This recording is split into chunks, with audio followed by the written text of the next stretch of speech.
بسم الله الرحمن الرحيم الحمد لله والصلاة والسلام على رسول الله نبينا محمد النبي الأمين صلى الله عليه وعلى آله وصحبه أجمعين أما بعد. Inshallah, we're going to continue the tafsir and the explanation of Ayatul Kursi, ayah number 255 in Surah Al-Baqarah, the greatest ayah in the entire Quran. We said this ayah has 10 sentences, 10 jumal, 10 different statements from Allah subhanahu wa ta'ala. Each statement has great meaning and has benefits to take from, inshaAllah. So we talked about the first sentence, the first jumla, Allahu la ilaha illahu. Allahu, there is no God but Him.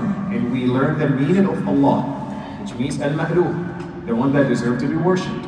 So any righteous deed, any ibadah, any good deed has to be done for the sake of Allah subhanahu wa ta'ala. We should not associate any other deity with Allah subhanahu wa ta'ala in our ibadah, in our worship. Allahu la ilaha illa huwa al-hayy al-qayyum. So al-hayy, the ever-living, al-qayyum, the one who is the all-sustaining. Anything happen in this life is sustained by Allah subhanahu wa ta'ala. And also we learn that al-hayy al-qayyum is the Ismullah al-'azam, the greatest name of Allah subhanahu wa ta'ala. الذي إذا سئل به أجاب وإذا دعي به أعطى. The greatest name of Allah subhanahu wa ta'ala, that when you ask Him with this name, Allah wa ta'ala gives you whatever you ask for. And we know the hadith of the man who made the dua, as Anas radiallahu anhu Allah narrated, that the man made the dua, and the Prophet sallallahu alayhi wa sallam was seated. The man said, Allahumma inni as'aluka bi'anna laka alhamd, بديع المنان الحنان بديع السماوات والأرض يا ذا الجلال والإكرام يا حي يا قيوم. When he said that, he made the dua, the Prophet Muhammad sallallahu alayhi wa sallam said, دع الله باسمه الأعظم الذي إذا سئل به أجاب وإذا دعي به أعطى. So inshallah, make sure whenever you are making dua, supplicated to Allah tabaraka wa ta'ala, you include this in your dua, this name, al-hayy al-qayyum of Allah subhanahu wa ta'ala. Allahu la ilaha illa huwa al-hayy al-qayyum. Allahu la ilaha illa huwa al-hayy al-qayyum la ta'khudhuhu sinatun wa la nawm. So this is the sentence, this is the jumlah that we're going to be talking about today. لا تأخذه سنة ولا نوم. No drownness and no sleep overtake Allah tabaraka wa ta'ala. So Allah azza wa jalla all the time is awake. Allah tabaraka wa ta'ala all the time is aware of everything happening in this life. Everything happening around you, Allah subhanahu wa ta'ala knows it. And this shows us the greatness of Allah tabaraka wa ta'ala and why He deserved to be worshipped. At the beginning of the ayah, He said, Allahu la ilaha illahu. So why Allah subhanahu wa ta'ala deserved to be worshipped? Because of all of these great attributes that He has and no one else has them. So all of us, we have to sleep, to recover, to feel fresh, to feel energized, to be able to get things done. If no sleep, nothing get done. We lose concentration. We cannot focus. We cannot get things done. But Allah subhanahu wa ta'ala, that's not the case with Him. Allah tabaraka wa ta'ala all the time is awake. And Allah subhanahu wa ta'ala, not even in drownness. We are human. And subhanAllah, when Allah subhanahu wa ta'ala created us as human in the beginning of our life, the most thing that we do is to sleep. When you have a baby, a newborn baby, what a newborn baby does, sleep for the majority of the time. So 18 hours, they're sleeping. They just feed and sleep so they can grow. And same thing as they grow, when they need to sleep. Even when they're adults, you need to sleep. No sleep, nothing gets done. And also the sleep is weakness. Because if you don't have it, you're not going to be able to get things done. You're not feeling fresh, you're not feeling recovered. So it's weakness, and at the same time, subhanAllah, it's ni'mah from Allah tabaraka wa ta'ala. And it's a ni'mah that we always have to thank Allah tabaraka wa ta'ala, that we are able to sleep. You put your head on the pillow, and you can easily sleep. That's a ni'mah, ya ikhwan. That's the ni'mah that so many people do not have. That's the ni'mah that so many people struggle with. They can't sleep. They have to take pills to be able to sleep. So many people in this situation. So many people have this problem. But alhamdulillah, Allah subhanahu wa ta'ala made it easy for you. You put your head on the pillow and you fall asleep. The more stress you have, the more money you have, the more responsibilities you have, the more things you have. the more you are to suffer in terms of your sleep. And subhanAllah, somehow, and that's what we want to get into. We want to get involved with so many things. We want to make more money. We want to have more responsibilities. We want to do more. And when people get into too many things that they cannot handle, may the mercy of Allah subhanahu wa ta'ala be upon someone who knows your limit. Some people, they into everything. They want to do 1, 2, 3, 4, 5, 6. They think in a day they have, instead of 24 hours, they think they have 50 hours. Everybody has 24 hours. And you're limited to doing certain things. So always make sure whatever you are getting into is something that you can handle.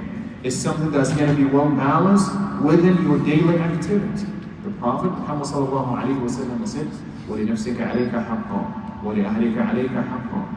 So yourself has rights over you. You need time to rest. You need time to grow yourself, to grow your mind, to work on yourself. You need time for your family. But unfortunately, some people, they do not have that. They just work 24/7 and they do too many things. And that would cause the problem of that sleeplessness. And also remember, as we're talking about that Allah subhanahu wa ta'ala does not sleep. Allah subhanahu wa ta'ala is awake all the time. This ayah of Ayatul Kursi has relationship with the sleep. Remember, in the beginning of the tafsir of Ayatul Kursi, we talked about the hadith of Abu Hurairah radiallahu anhu when the Prophet Muhammad sallallahu alayhi wa sallam appointed him to guard the food of Zakatul Fitr. And a thief was coming, stealing from him. And then of the story, the thief taught Abu Hurairah something that's authentic. And the Prophet Muhammad sallallahu alayhi wa sallam authenticated what the thief said, which is when you go to your firash, you have any type of sleeplessness, you have trouble sleeping, you have any problem, read Surah Ayatul Kursi. لن يزال عليك من الله حافظ ولن يقربك شيطان حتى تصبح. This thief told Abu Hurairah, when you go to your bed and you read Ayatul Kursi, ayah number 255 in Surah Al-Baqarah, what happens? لن يقربك شيطان حتى تصبح. No shaitan will get close to you until the morning. وَلَنْ يَزَالَ عَلَيْكَ مِنَ اللَّهِ حَافِظٌ. And you have an angel guarding and protecting you until you wake up from this. So, this ayah has a good relationship with the sleep. So, read this ayah before you go to sleep. And very importantly also, as we said, after every salat, Fajr, Dhuhr, Asr, Maghrib, Isha, when you read Ayatul Kursi, what is the ajr? Who can tell me?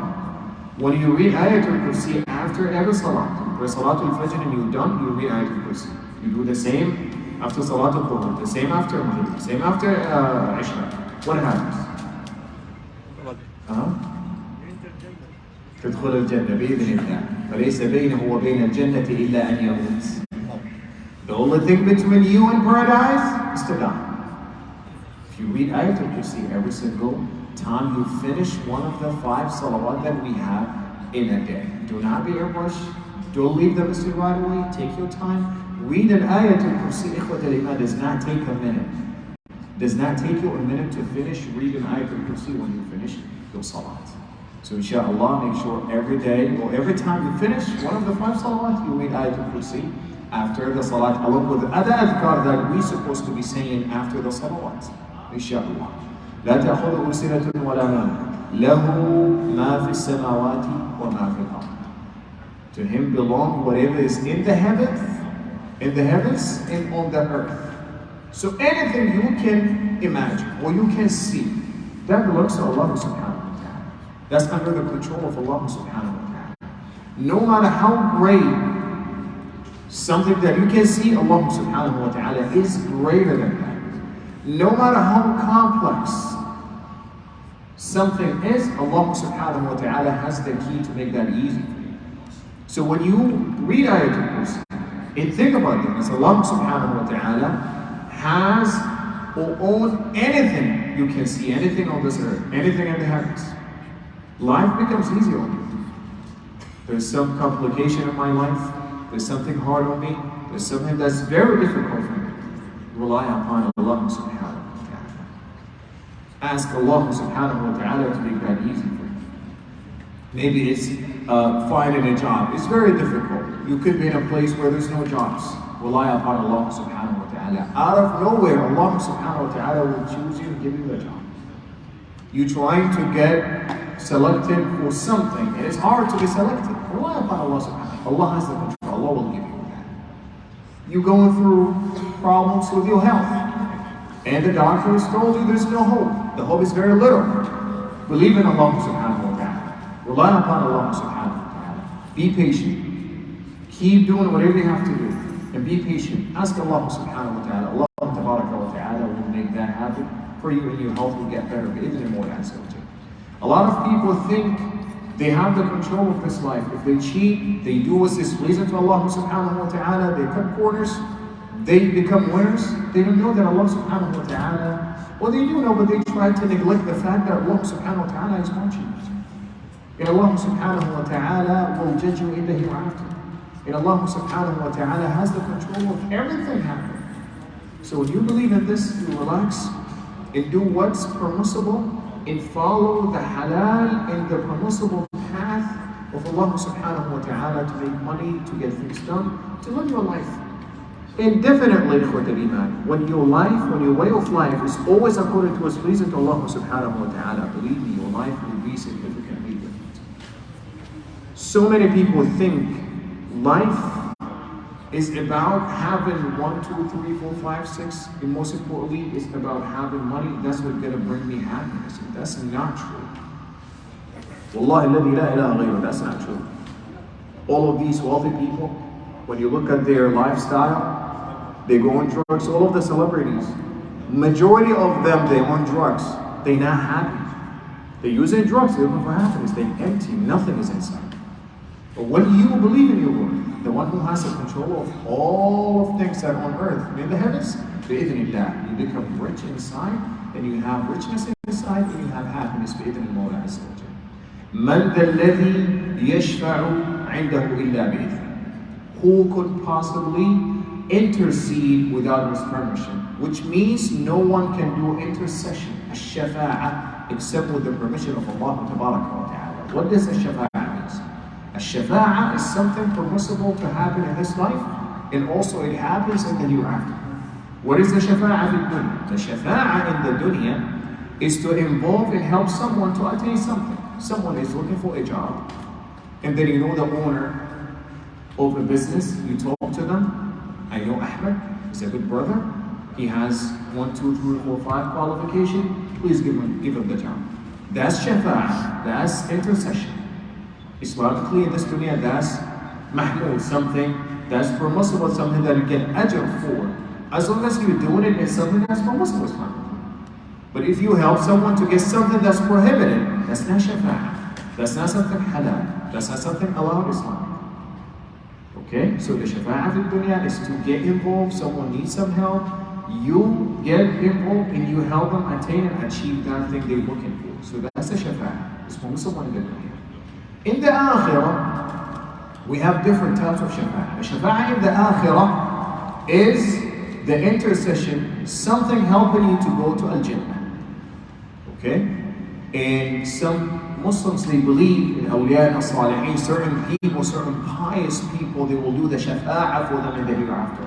Because they go to their grave and make the tawaf around the grave, which is false. It's not correct, it's not true. There's no hadith, there's no any ayah supporting this. We have the shafa'ah of the Prophet Muhammad sallallahu alayhi wa sallam, al-shafa'atul uzma.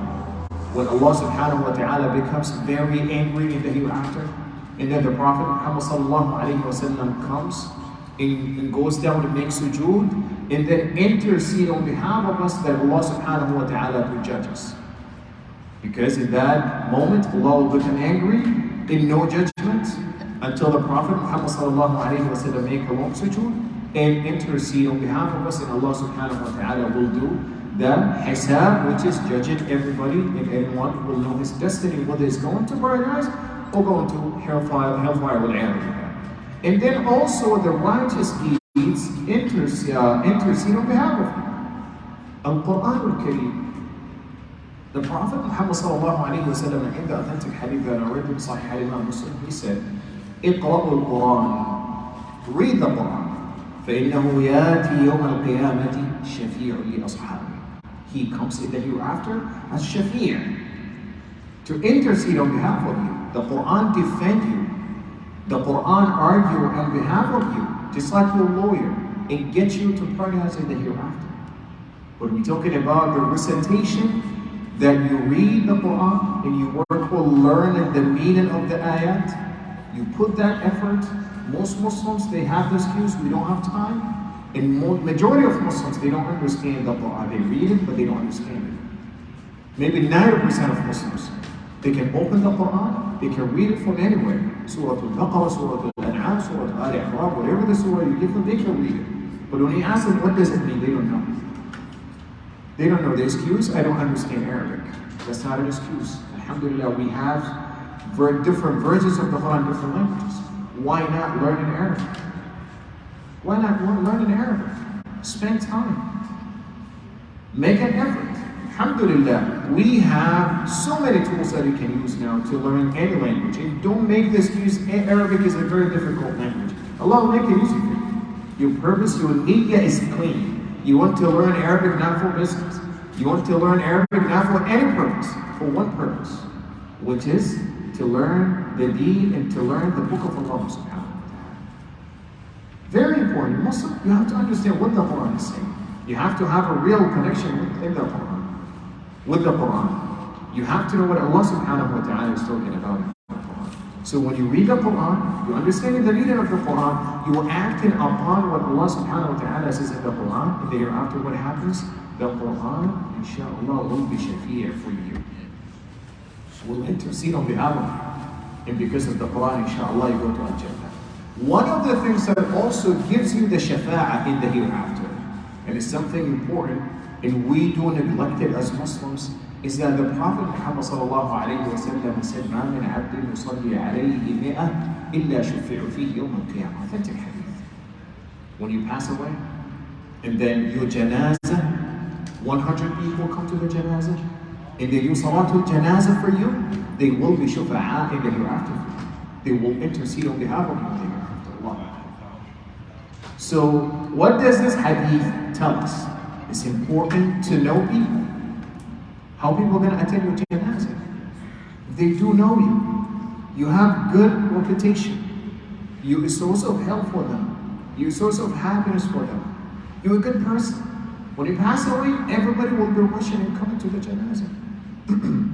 3 days ago, one of the da'i in Saudi Arabia, his name is Abdullah Bana'ima. He's a very famous person. He has this ability, but he does da'wah.